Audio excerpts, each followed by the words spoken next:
વલસાડ જિલ્લામાં હજુ પણ ગૌ તસ્કરોનો આતંક યથાવત રહ્યો છે। ગાયની ચોરી કરતી ટોળકી સીસીટીવીમાં આબાદ રીતે ઝડપાઈ ચૂકી છે। ગાયને કારમાં નાખીને લઈ જતા કેટલાક શખ્સો જોવા મળી રહ્યા છે।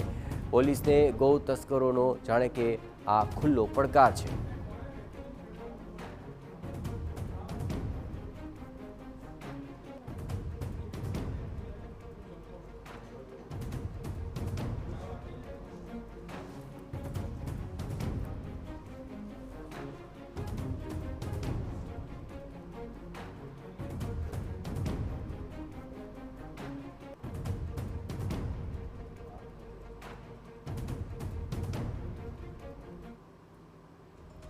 તો સીસીટીવીમાં આપ જોઈ રહ્યા છો ગાયની ખુલ્લેઆમ તસ્કરી થઈ રહી છે। ગાયને કારમાં નાખીને તેની તસ્કરી કરવામાં આવી રહી છે અને આ સમગ્ર ઘટના સીસીટીવીમાં કેદ થઈ ગઈ।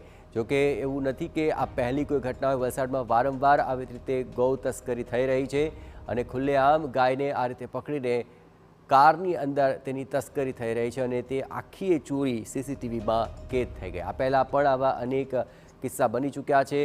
ગૌ તસ્કરીની ફરિયાદ થઈ ઉઠી છે, પરંતુ પોલીસ કોઈ નક્કર કાર્યવાહી નથી કરી રહી। એવે તબક્કે આ દ્રશ્યો પોલીસને જાણે કે ખુલ્લો પડકાર આ ગૌ તસ્કરો આપી રહ્યા હોય તેવી આ ઘટના સામે આવી।